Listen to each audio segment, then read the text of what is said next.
As we take a close look, we see a boy falling in gym class. The gym teacher rushed to take him to the infirmary and placed him on the bed. What he saw shocked him. Oh my God, there's blood all over the boy's crotch. The school doctor hastily asked, "Is she on her period?" The gym teacher said, "He's a boy. He pees standing up. How can he be on his period?" However, at home, even though he is obviously a man, his mother made him wear girls' underwear. What the hell is going on? The boy is named Alan, a 16-year-old high schooler. He likes playing video games and reading magazines, but recently he's had a constant stomachache, so his mom gave him some medicine. On this day when Alan went to school, as soon as the class bell rang, he rushed out of the classroom to go to the toilet. While he peed, he was stunned by what he saw. How could this be? My pee is red. As he peed, 3 other boys entered the bathroom. When they saw this, they started laughing and teasing him. "Is this the legendary hematuria?" they said. "It's either that or you're on your period." Alan became extremely anxious and quickly ran out of the bathroom. How can I have a period when I am a man? When he got home, Alan looked up on the internet. What is hematuria? But 2 big words popped up. Bladder cancer. Did he have a terminal disease? Alan was so scared and depressed. At evening dinner, Alan started having another stomachache. He rushed to the bathroom and opened the floodgates. His mom ran in after him. She saw a red puddle in the toilet and was shocked. Blood in the urine is a big deal. So his parents rushed Alan to the hospital. The doctor took off his pants and examined him carefully. After a preliminary examination, the doctor said that the skin of his penis was too long and caused the infection.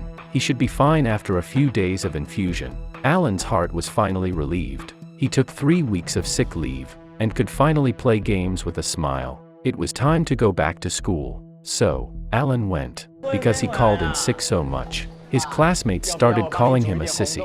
In gym class, he had to run 100 meters. But Alan's stomach started to hurt again.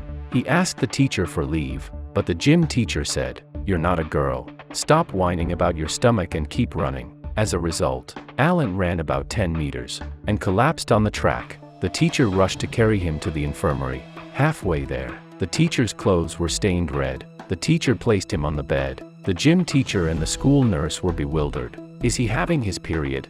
No, he's a boy. Then what is this? Let's call his parents. Alan's parents arrived. Is it cancer? Let's send him to a big hospital for an examination. At the hospital, they met Dr. Lee, a urologist. The doctor performed a full-body examination on Alan. After an ultrasound, fluoroscopy, and many other tests, Dr. Lee and other medical staff were shocked. This disease is called sex differentiation abnormality. Alan's body has 2 complete reproductive systems, one for men and one for women. People with this condition are called androgynous, or called hermaphrodites. It occurs in only 1 out of a few million people. If left untreated, it may develop into cancer. After hearing this, Alan's parents were so troubled. He's such a good son. How did he become a boy and a girl? Dr. Lee explained that one of the reproductive systems can be removed by surgery. It will not affect his normal life in the future, but as for being a male or a female, it depends on Alan's chromosome. XY is male, XX is female. After examination, Alan's chromosome is XX. It seems to be genetically determined that Alan should be a girl. So, they scheduled the operation.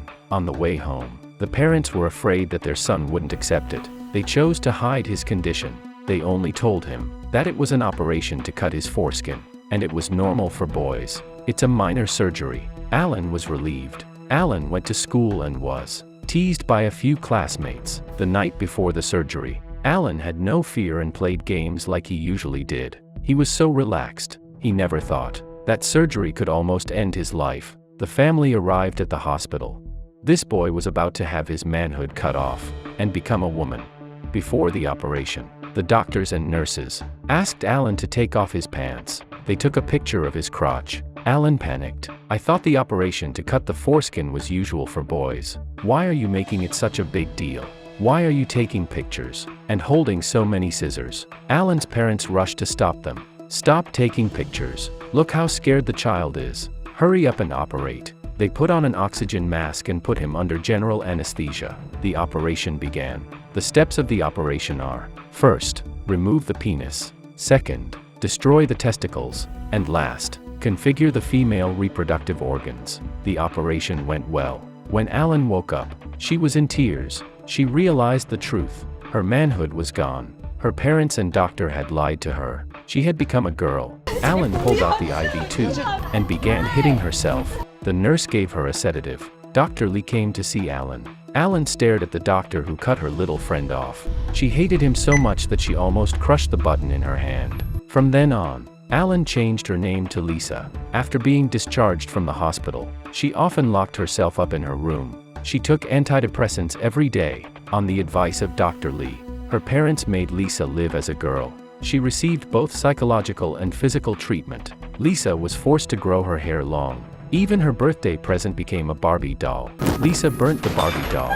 She didn't want to admit that she was a girl. Afterward, Lisa and her parents moved to Taipei, and Lisa started at a new school. Here, except for the principal, no one knew she was transgender. Lisa's room was also turned into a pink princess room, but looking at the pink room, Lisa still missed her past life. However, her mother said that she was becoming more and more feminine, and she forced her to wear women's underwear. Lisa didn't know how to do this, but her mother even taught her herself. Lisa hated this. The next day Lisa arrived at her new school. She walked with a backpack. She didn't feel confident at all, but her classmates liked her very much. Not only did they compliment her beauty, they also said she had white skin, but Lisa, who had a boy's heart, did not like such praise. Lisa always thought she was a boy. When she saw the girl at her desk, she could not help but stare at her, but the next moment, she warned her, "Look at your seat." It turns out that Lisa's period had come. Lisa rushed to the toilet, but she habitually ran into the men's room. The boy who was taking a shower was startled. Lisa cleaned herself up. She used her clothes to cover her soiled skirt. Returning to the classroom, she saw Kate wiping her chair. This was a blessing in disguise. Lisa fell in love with Kate. Kate asked Lisa, was this her first time having her period? Lisa agreed. Kate then took Lisa to the supermarket to buy tampons. The two of them developed a deep friendship. Kate often took Lisa shopping with her. Lisa became better and better at dressing up.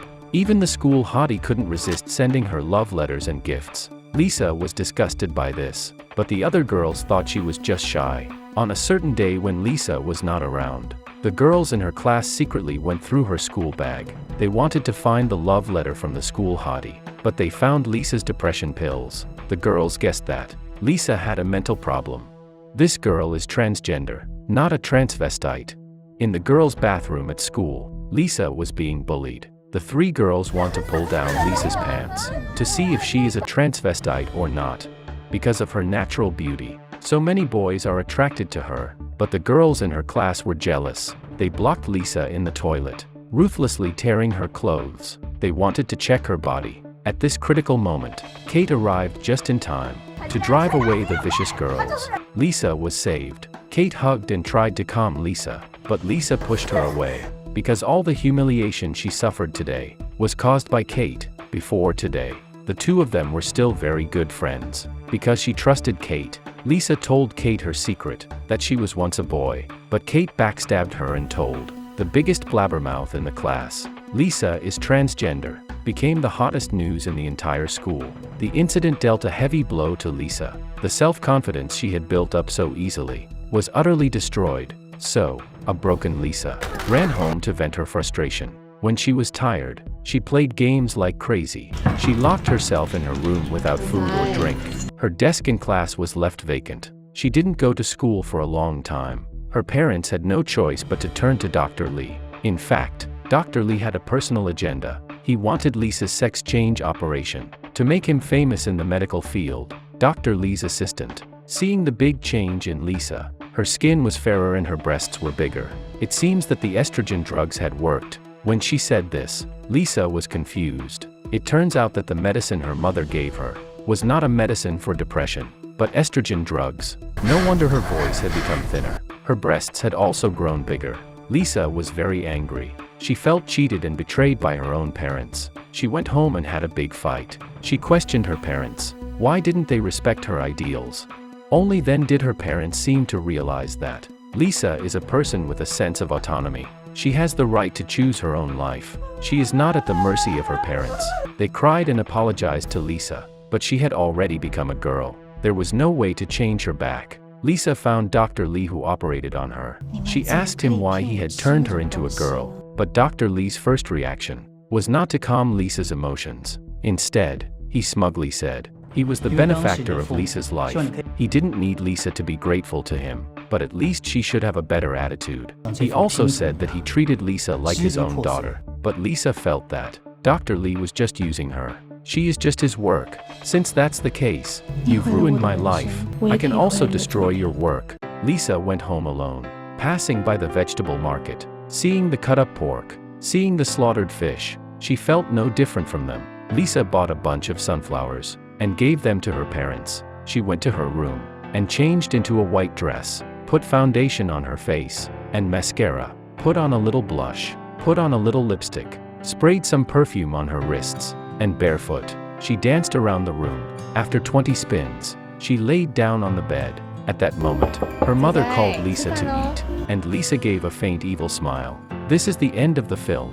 This film is called Born to be Human. The director did not specify Lisa's end. Some say that Lisa commits suicide in the end. Some people say that Lisa finally accepted the reality of becoming a girl and continued to live. Our question for this issue: what do you think Lisa did in the end?